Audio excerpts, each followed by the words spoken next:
یہ بتائیے گا لاہور میں جو ہوا ہے سلمان صاحب، پہلے ریلی نکلی پرامن طور پر رہی، پھر اس کے بعد جب وکلاء نے چیف جسٹس کی عدالت کے سامنے ہاؤس لگانے کی کوشش کی تو اس پر پولیس نے ان کو روکا اور پھر معاملہ تشدد کی صورتحال اختیار کر گیا۔ احاطہ عدالت میں جو احتجاج ہے اس کی روایات کیا موجود ہیں اور کیا پہلے بھی ایسے ہوتا رہا ہے کہ چیف جسٹس کی عدالت کے سامنے ہاؤس لگایا جائے؟ دیکھیں، جو کچھ بھی ہوا یہ بہت افسوسناک ہے۔ تشدد نہیں ہونا چاہیے تھا، جس طرح وکلاء پر حملہ کیا گیا جیسے کہ وہ کوئی دہشت گرد ہوں، یہ بالکل قابل قبول نہیں ہے۔ اور احتجاج یا گفتگو کے لیے آنا وکلاء کا یہ کوئی نئی بات نہیں ہے۔ یہاں پہ یہ تشدد جو ہے یہ قابل مذمت بات ہے۔ کیوں واٹر کینن استعمال ہوئے، کیوں پولیس داخل ہوئی اندر، یہ تمام چیزیں توجہ طلب ہیں اور ان کے حوالے سے کوئی تحقیق ہونی چاہیے، کوئی رپورٹ سامنے آنی چاہیے۔ اچھا سلمان صاحب، یہ تو ایک آپ نے درست بات کی کہ تشدد نہیں ہونا چاہیے، دونوں طرف سے نہیں ہونا چاہیے۔ یہ آج آپ نے سیمینار کیا، آپ کا جو اتحاد ہے تحفظ آئین پاکستان، یہ بالکل بر وقت ہے، اس وقت صورتحال سب کے سامنے ہے، لیکن عام طور پر آپ کے مخالفین بھی اور میڈیا بھی یہ سوال اٹھاتا ہے کہ جب آپ کے دور میں یعنی حکومت تھی پی ٹی آئی کی، اس وقت بھی اس طرح کی چیزیں ہو رہی تھیں، 18 کے الیکشن سے لے کے ہائبرڈ نظام ایک چل رہا تھا۔ اس وقت اگر حکومت کچھ اقدامات کرتی، تحفظ آئین کے تحفظ اور قانون کی بالادستی کو یقینی بناتی تو شاید معاملات اس حد تک نہ جاتے۔ تو جب حکومت سے کوئی سیاسی جماعت چلی جاتی ہے، اس کو آئین اور قانون اس وقت کیوں یاد آتا ہے؟ دیکھیں، آئین اور قانون ہمیشہ یاد آنا چاہیے، اور ماضی میں اگر کسی جماعت نے آئین اور قانون سے ہٹ کے کوئی بات کی ہے، میرے علم میں تو نہیں ہے ویسے، لیکن آپ کا جو یہ ایک بیانیہ ہے کہ 2018 میں بھی انتخابات میں مداخلت تھی، میں اس کو مان لیتا ہوں۔ لیکن سوال یہ ہے کہ کیا ہم نے اس مداخلت کو ہمیشہ جاری رکھنا ہے؟ کیا صرف اس لیے کہ ماضی میں کچھ ہوا تو ہم کہیں اب آئندہ بھی یہی ہوگا، دوسری پارٹیاں کہیں اب ہماری باری ہے، ہم مداخلت کے مستفید ہوں گے؟ دیکھیے، یہ معاملہ تو بہت پرانا ہے، ہم بہت پیچھے نہ بھی جائیں تو 1990 ہمارے سامنے ہے۔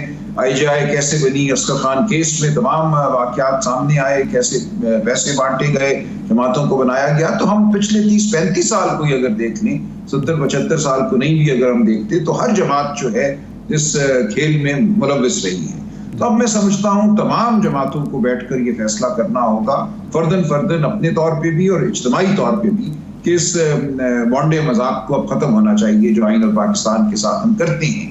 اب ہمیں واقعتاً جمہوریت کو موقع دینا چاہیے، ہمیں مان لینا چاہیے کہ اور کوئی طریقہ نہیں ہے آگے بڑھنے کا۔ کوئی حکومت، کوئی ریاست ایسے نہیں چل سکتی، نہ معاشی ترقی کر سکتی ہے اگر عوام اور ریاست کے جو ادارے ہیں ان کے درمیان خلیج ہو، اور یہ خلیج رہے گی اگر آپ عوام کی آواز کو للکارتے رہیں گے۔ تو ماضی ہمارا کوئی تابناک نہیں ہے، لیکن ماضی جو ہے وہ ہمارے ہاتھ میں بندی ہتھکڑی نہیں ہے۔ ماضی کو ہم نے دیکھنا ہے، لیکن آج جو جبر ہے اس کے خلاف ہم نے بات کرنی ہے اور آگے بڑھنا ہے۔ آپ کا ایک کردار رہا آئین کی بالادستی کے حوالے سے، قانون کی حکمرانی کے حوالے سے آپ جدوجہد بھی کرتے رہے۔ آپ یہ سمجھتے ہیں کہ آپ کا یہ 6 جماعتی اتحاد ہے، یہ اپنے طور پر اس بات کو انشور کر سکتا ہے، یا آپ کو ایک ڈائلاگ کرنا پڑے گا؟ آپ کے جو مخالفین ہیں سیاسی، میں آپ کی بات کر رہا ہوں، یا جو اقتدار میں ہیں، یہ مل بیٹھ کے ہی کوئی راستہ نکال سکتے ہیں، یا اپنے طور پر ہی آپ اس کا کوئی نتیجہ نکل سکتا ہے؟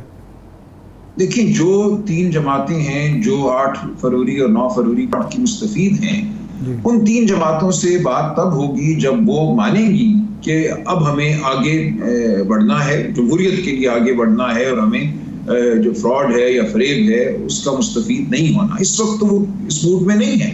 مکالمہ جو نہیں اگر ان سے ہو رہا تو ان کے رویے کی وجہ سے نہیں ہو رہا۔ باقی تمام جماعتیں اس ملک کی، میں سمجھتا ہوں، اس نقطے پر متحد ہونے کو تیار ہیں کہ ہم نے جمہوریت کے لیے بات کرنی ہے، ہم نے آئین کے لیے بات کرنی ہے، ہم نے نسل سے برتر ہو کے، مسلکی تفریق سے برتر ہو کے یہ بات کرنی ہے۔ سنی اتحاد کونسل، مجلس وحدت المسلمین، مینگل صاحب کی پارٹی ہو، اچکزئی صاحب کی پارٹی ہو، منظور پشتین ہو، ان سب سے مکالمہ جاری ہے۔ تو ایک وقت آئے گا، میں سمجھتا ہوں، جب باقی تمام جماعتیں جو اس وقت سمجھتی ہیں کہ وقت کا دھارا ان کے ہاتھ میں ہے اور وہ مستفید ہیں اور ان کی پشت پناہی ہو رہی ہے، وہ بھی شاید کسی دن اس نتیجے پہ پہنچے کہ انہیں ہم سے مکالمہ کرنا ہے. مکالمہ کرنا ان کی ذمہ داری ہے. سلمان صاحب، آپ نے باقی جن جماعتوں کا نام لیا وہ قابل ذکر ضرور ہیں، لیکن وہ اس طرح پرومیننٹ تو نہیں ہیں جس طرح جو جماعتیں اس وقت حکومت میں بیٹھی ہیں. لیکن ایک کلیدی فگر اور بڑی پراثر جماعت مولانا فضل الرحمان کی ہے. کیا ریزن ہے کہ نیچرلی آپ لوگ ایک طرح کے نظریات بھی آج کل رکھ رہے ہیں، وہ بھی آئین کی بالادستی کی بات کرتے ہیں، لیکن وہ تحریک تحفظ آئین میں آن بورڈ نہیں آ سکے پراپرلی؟ ریزن کیا ہے؟ کیوں کنونس نہیں کر پایا یہ اتحاد انہیں؟ دیکھیں، ان سے اس طرح کا اتحاد ضروری بھی نہیں ہے. اسد کیسر صاحب کی ان سے بہت اچھی ملاقاتیں ہوئی ہیں اور یہ معاملہ ابھی جاری ہے، ابھی کوئی اختتام نہیں ہو گیا گفتگو کا، مکالمے کا. یہ چیزیں جو ہیں فلوئڈ ہیں جنہیں کہتے ہیں، معاملات ابھی بڑھ رہے ہیں اپنے منطقی نتیجے کی جانب. تو اس لیے کوئی جلد بازی کی ضرورت نہیں ہے. ہم ایسے سمجھتے ہیں کہ اگر آج کچھ نہیں ہوا تو وہ کبھی بھی نہیں ہوگا. آئندہ کیا ہوگا، اگلے ہفتے کیا ہوگا، مہینے بعد کیا ہوگا، 6 مہینے بعد کیا ہوگا، یہ تمام باتیں وقت کے ساتھ سامنے آئیں گی. کوئی اس میں گھبرانے کی یا جلدی کی ضرورت نہیں ہے. صحیح ہے. اچھا، اس وقت 2 ایشوز سب سے اوپر ہیں. ایک تو یہ جو عدلیہ میں مداخلت کا معاملہ ہے، 6 ججز کا خط ہے جس پر سپریم کورٹ کا ایک بڑا بینچ سن بھی رہا ہے کیس کو. ایک ایشو یہ ہے جس پہ خاص طور پر آپ کی کمیونٹی جو ہے سب سے زیادہ فکر مند بھی ہے، باقی سول سوسائٹی بھی ہے. اور دوسرا ہے جوڈیشل ریفارم حکومت لانا چاہتی ہے ججوں کی عمر کے مدت ملازمت کے حوالے سے. تو یہ جو مسئلہ ہے مداخلت کا، آپ کے خیال میں 1 2 3 کون سے ایسے اقدامات ہیں جو جوڈیشری کو کرنے چاہیے یا حکومت کو کرنی چاہیے کہ مداخلت کا راستہ ہمیشہ کے لیے بند ہو سکے؟ دیکھیں، مداخلت کا راستہ بند تبھی ہوگا جب جمہوریت مضبوط ہوگی، جمہوری قوتیں مضبوط ہوں گی، تب عدلیہ کا بھی تحفظ ہوگا. عدلیہ کو یہ اعتبار ہونا چاہیے کہ اگر وہ سٹینڈ لیتی ہے، جس طرح 6 جج صاحبان نے اسلام آباد ہائی کورٹ کے ایک سٹینڈ لیا ہے، ایک بات کی ہے جو شاید مخفی تھی، جانتے تو ہم سب تھے لیکن کھلے بندوں میں بات نہیں ہوتی تھی، انہوں نے کر دی. اب اگر معاشرہ، میڈیا، باقی سیاسی جماعتیں ان کا ساتھ دیتی ہیں تو یہ بیل کہیں چڑھ جائے گی کسی سرے.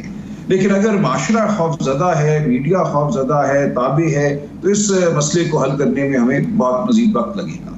تو جب ہمارے ادارے جو ہیں، جو سول سوسائٹی کے ادارے ہیں، جو جمہوری ادارے ہیں، جو سماجی ادارے ہیں جس میں میڈیا شامل ہے، ان میں اگر جمہوریت کے لیے ایک متفق رائے ہوگی تو آپ دیکھیں گے کہ عدلیہ مضبوط تر ہوتی جائے گی اور عدلیہ میں جو مداخلت کرنے والے لوگ ہیں ان کو نظر آئے گا کہ ہمارے حمایتی جو ہیں معاشرے میں نہیں ہیں. اس وقت ہوتا یہ ہے کہ جب 6 جج صاحبان نے بات کی تو بہت بڑا طبقہ میڈیا کے اندر ہی، آپ کے احباب دوست جو ہیں ان ججوں پہ پل پڑے.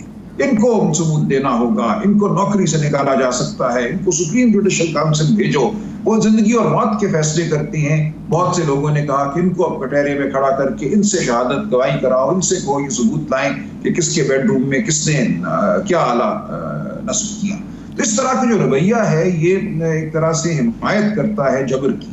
جب یہ رویے معاشرے میں کم ہو جائیں گے یا معدوم ہو جائیں گے تو آپ دیکھیں گے ہمارے تمام ادارے جو ہیں، تمام آئینی ادارے جو ہیں وہ مستحکم ہوں گے. تو اصل مکالمہ ہمیں آپس میں کرنا ہے، بطور شہری ایک دوسرے کے ساتھ کرنا ہے. جب ہم متفق ہو جائیں گے تو آپ دیکھیں گے کہ ہماری پارٹیاں، ہمارا نظام حکومت سب جمہوری ہوگا.